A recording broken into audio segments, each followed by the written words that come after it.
Bonjour à tous et bienvenue sur cette petite escale du 16 et 17 mars 2023 aux énergies riches, d'où cette petite vidéo.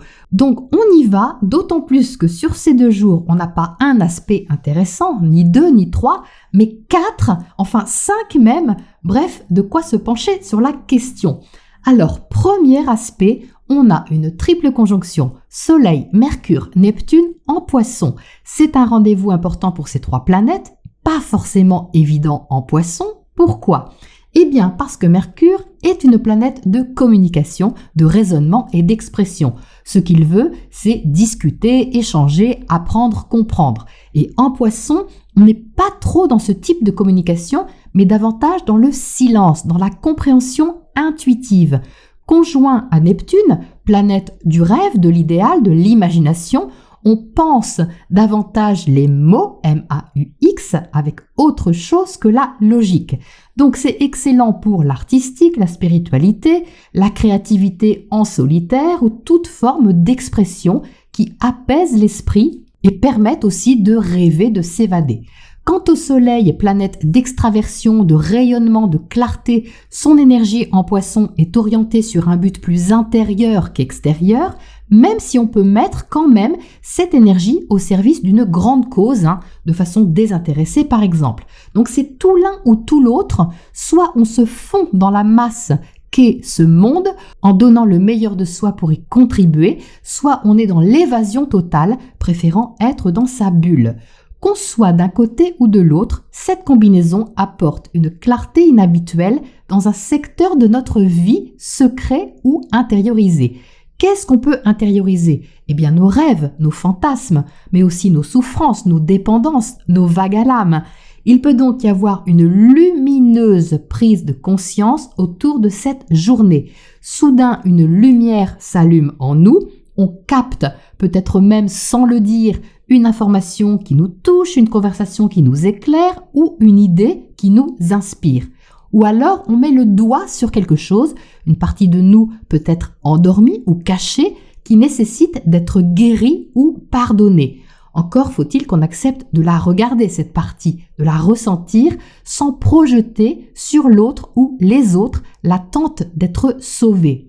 Parce que le Soleil apporte une conscience, cette conscience sur les illusions qu'on a eues, les mensonges qu'on a entendus ou qu'on s'est soi-même racontés, et cette conscience ne peut que refléter ce que nous cherchons nous-mêmes à fuir, une réalité qui ne colle peut-être plus à nos aspirations profondes par exemple. Donc, de qui ou de quoi est-il bon de s'éloigner ? Ce trio nous le montrera. Par quoi est-il sain ? Au contraire, de se laisser porter. Ce trio nous le montrera. C'est une belle occasion de réactualiser nos idéaux en privilégiant une fine écoute de soi axée sur l'acceptation que certaines choses doivent se terminer afin que de nouvelles choses puissent commencer. Donc, qu'est-ce qu'on a à laisser partir ?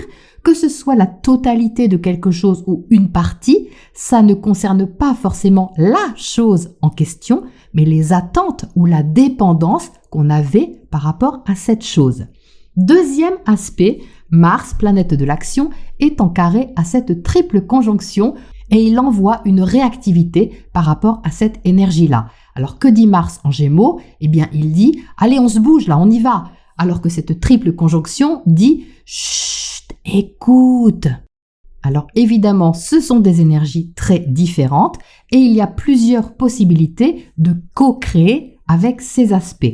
Si on est un peu dans l'euphorie, on peut avoir envie de se lancer dans une direction qui nous inspire sans évaluer forcément tous les paramètres. Donc dans ce cas, attention à ne pas partir dans tous les sens. Porté ou influencé par une envie d'évasion, on peut se mettre à courir quelque part, ce qui n'est pas forcément grave en soi, l'important étant de savoir après quoi on court. Même chose si soudain on a envie de sortir d'une forme de solitude ou d'enfermement psychologique ou émotionnel. On peut chercher alors à se connecter à quelque chose ou à quelqu'un, mais ne pas vraiment y trouver son compte sur le moment parce qu'on peut idéaliser ou être ébloui.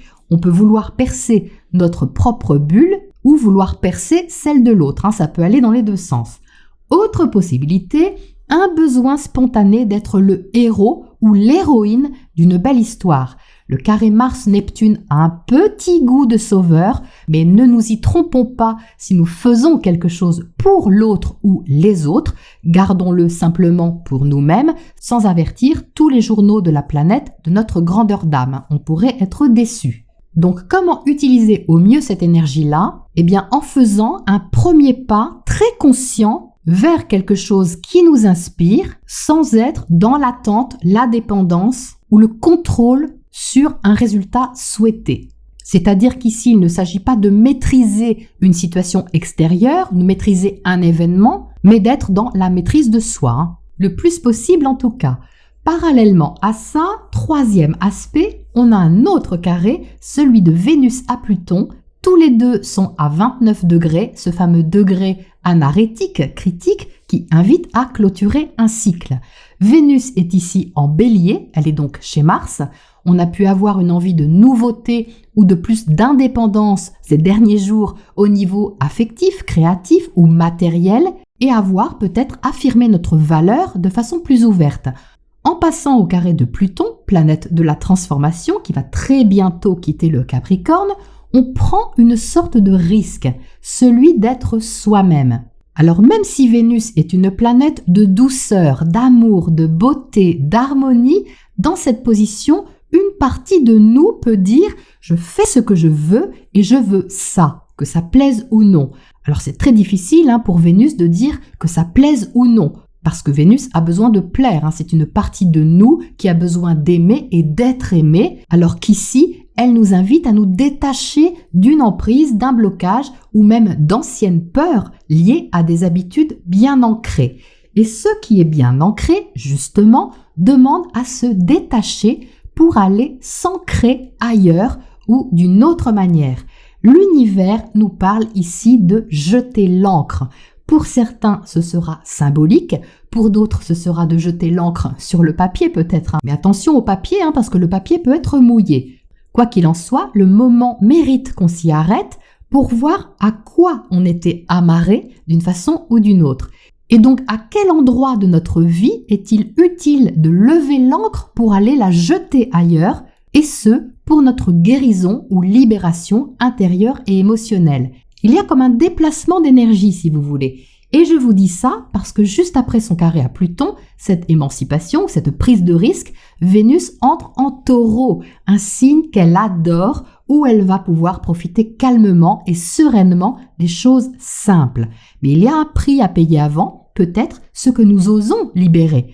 Et c'est en entrant en Taureau qu'elle va aussitôt former un sextile à Saturne en Poisson. Quatrième aspect. Et ça, c'est sérieux et sécurisant. C'est l'ancrage, justement, un engagement certainement durable qu'on peut mettre en place, concrétiser, stabiliser avec réalisme et sens pratique, ou un investissement affectif, relationnel, professionnel qui prend forme. Ça peut être un premier pas, un encouragement, une validation, un accord, ou une nouvelle habitude qui est posée sans être utopique. Donc on a tout ça, vous voyez, qui se passe à l'intérieur de nous sur ces 2 jours et on va forcément le ressentir d'une façon ou d'une autre. Alors un petit mot sur la Lune qui sera en Capricorne et en sextile au Soleil en Poisson. 5e aspect. La Lune en Capricorne est en exil dans ce signe. Une maturité émotionnelle est donc demandée pour pouvoir ouvrir un chemin ou une possibilité. C'est une invitation au détachement pour ne pas justement se laisser éblouir ou trop emporter par cette triple conjonction en Poisson. Comme ce trio peut réveiller autant un idéal que des peurs enfouies à dépasser, on va avoir quand même besoin de cette Lune en Capricorne qui va nous aider à gérer un petit peu nos émotions et à assumer ce qui demande à l'être. On est donc invité à regarder nos rapports aux autres, mais aussi nos investissements affectifs, professionnels ou créatifs qui passent par l'acceptation qu'on ne peut pas tout contrôler. En conclusion, ce qui va être intérieurement mis en lumière va nous permettre de voir plus clairement où nous devons jeter l'encre pour nous stabiliser. Et si nous devons prendre une décision importante et que sur ces 2 jours, on est un peu confus malgré tout, attendons que Mercure passe au sextile de Pluton, ce sera dans la nuit de samedi à dimanche, donc la veille de l'équinoxe de printemps. tout un symbole de renaissance à programmer ou reprogrammer. Voilà donc pour ces 2 jours un petit peu en montagne russe, c'est possible, mais où on peut surtout prendre conscience de ce qu'on veut vraiment nourrir. Et c'est riche. Je vous souhaite une lumineuse avancée et je vous dis à samedi pour la nouvelle lune en Bélier. À bientôt.